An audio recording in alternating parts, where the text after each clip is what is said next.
Joining us now to review some of the headlines of today's newspapers from around the world is our Rice News analyst, Emmanuel Efeni. Good morning, Emmanuel. Good morning, Ruben. Good morning. Good morning, Rufai. Morning. Good morning, the very excited Victoria Tundu MKO Abiola. I really am. Good morning, Mr. Efeni. Yes. Let's start. You haven't congratulated her. Head boy. We have a head boy now. Head boy. When I say excited, Yes. it underlines something. Head boy's mom. You want me to Yes. say the very excited mother of the head boy of the school. Thank you. Now, Bravo. Up to the... Up Tariq.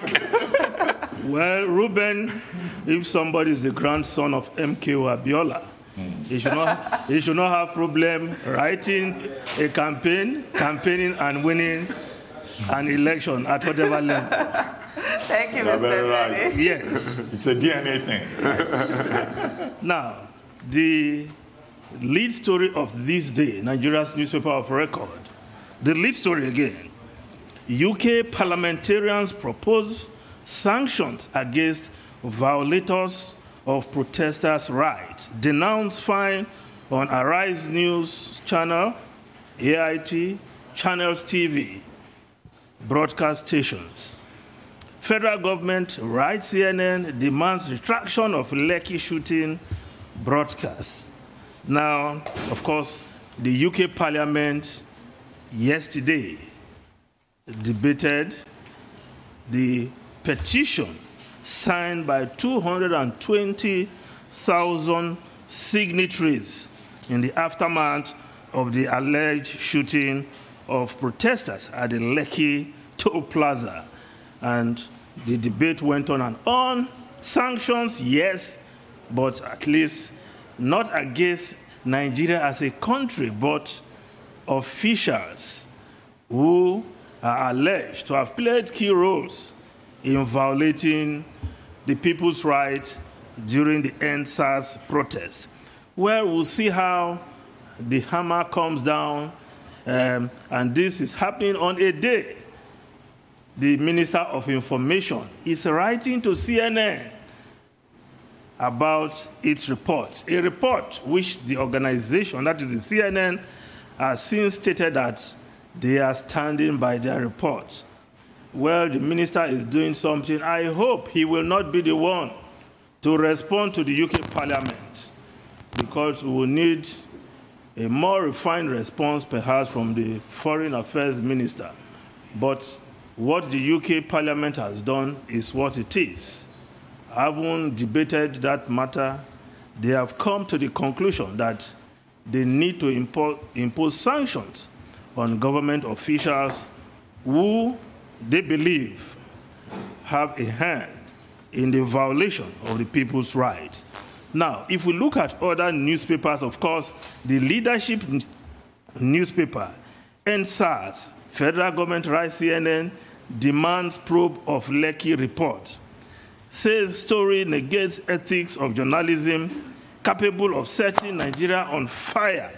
16 policemen killed during protests get posthumous promotion.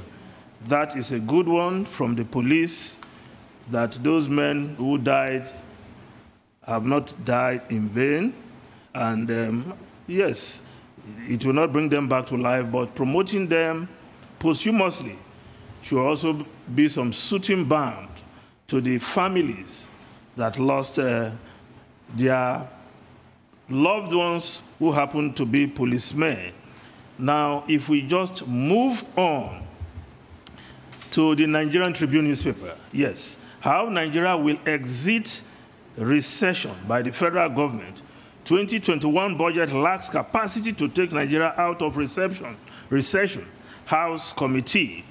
Recovery may be slow. Experts. Federal government must return normalcy to forex market. Lagos Chamber of Commerce and Industry. Expansionary fiscal and monetary policies needed. NECA, that's the Nigerian Employers Consultative Association, who believe that the government need to develop strategy to stimulate the economy. Now, reporting on the same issue, the New Telegraph newspaper, federal government will tackle recession aggressively in record time. Buhari, ESP, that's the, I'll get that in a while. Yes, ESP is our pathway to speedy economic rebound.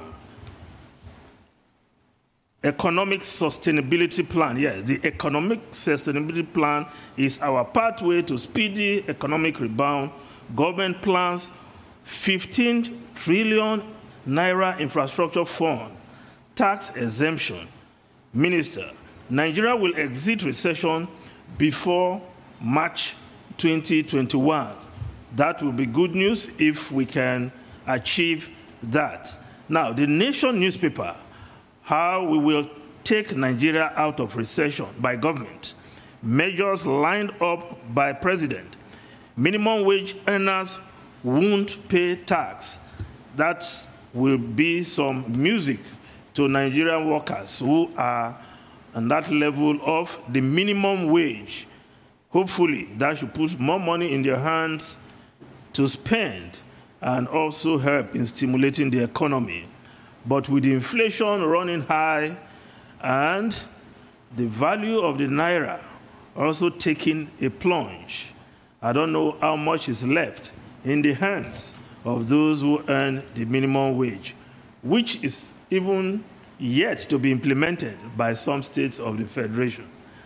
Now, the Guardian newspaper, Nigeria's The Guardian newspaper, investors shun 4 southwest states. Why Ekiti, Osun, Oyo, Ondo lag behind Lagos, Ogun. Foreign direct investment in Ondo worth $3 billion, government claims. Now, if we look at the Sun newspaper, the Daily Sun newspaper, the lead story, COVID-19, suspend Christmas travels, PTF tells Nigerians, reiterates ban on large social gathering. 138 core members test positive. They have been isolated, and those core members are being treated. Tells you that perhaps if we do more testing, we will get more cases in Nigeria, as against the belief by many that our sunshine and our weather has since pursued COVID-19 out of Nigeria. Hence, you see people going all over the place without face masks, without maintaining social distancing, shaking and doing high fives, and even hugging and pecking. Not good enough. Perhaps we need to do more testing so that we'll know the true situation in the country. But the PTF has advised those who like traveling for Christmas, please shun traveling at least this year. I hope many will heed that advisory. The Punch newspaper, federal government threatens sanctions as 39,070 travelers shun coronavirus tests. Federal government accuses travelers of presenting fake test results, dodging tests after entry. 138 prospective NYMC members test positive of COVID-19. Yes, ICDC.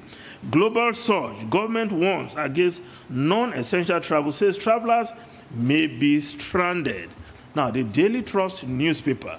Tundu, as a lawyer, I'm sure you have something to say on this. Minor. Undume passes night in prison, files appeal today. Constituents scold ex-pension boss for betrayal. Those who are in the habit of signing bail bond for those high-profile persons standing trial, thinking your position as a senator and your property in Abuja will just suffice. Now, Ali Undume, senator, cannot produce minor, and the judge sent him to detention pending when his property, which he pledged, can be sold and the money paid into the government coffers. Now, the News Direct newspaper, Nigeria's News Direct, 170 naira per litre PMS. Federal government yet to stop fuel subsidy, and this is attributed to the Minister of State for Petroleum, Timi Praise Silva. Show Nigerians your book. Nigerians react. I wonder what the minister is talking about. I thought the federal government said goodbye to subsidy. I don't know what is still left of subsidy if the market forces determine the price we pay for PMS, aka petrol. Now, the foreign newspapers, quickly. The Times of UK, the Times newspaper, COVID curbs should be over by Easter, says medical chief. Yes. Witty-backed prime ministers aim to lift restrictions by spring. Oxford vaccine revealed to be up to 90% effective. Yes, Boris Johnson, the prime minister, got the backing of the chief medical officer, Professor Chris Whitty, that indeed by Easter they should be able to ease the restrictions, and of course by summer COVID-19 should be behind us because mass vaccination will have taken place in the UK. Then lastly, yes, the Wall Street Journal.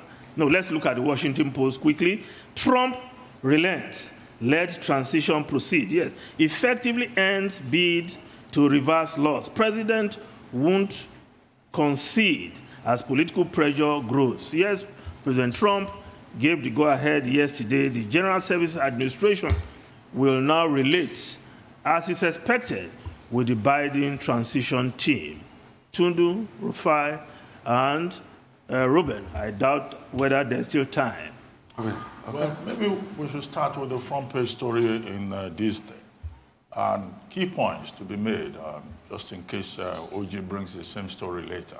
The first point is that it is interesting to see that the UK Parliament is more concerned about developments in Nigeria than parliamentarians in Nigeria themselves.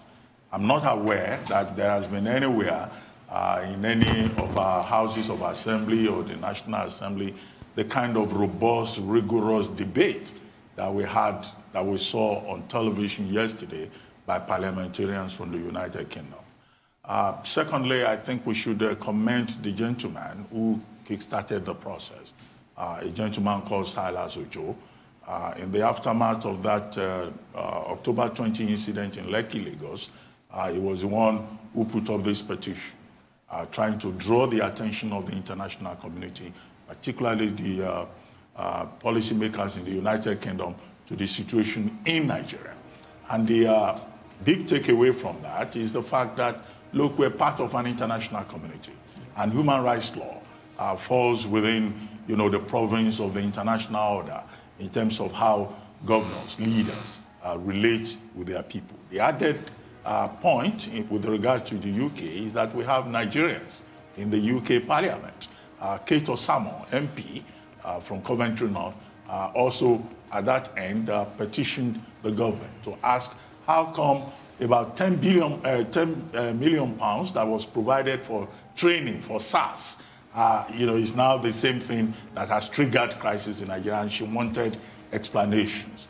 Another MP there yesterday, also spoke up, a Nigerian, and others too. And the whole issue is that the right to protest is a sacred right. 2, they kept referring to what happened at the Lekki toll gate as a massacre. 3, they are asking for accountability from the Nigerian government. 4, they passed resolutions in terms of sanctions, and they're saying that those sanctions will not stop at the level of rhetoric, that they will be real. And they are also asking for investigations. And I hope that the Nigerian government will have some important takeaways from that conversation, and that the Nigerian government will also take up its right of reply. Right. Well, thank you. Yeah. And that's all on the news headlines.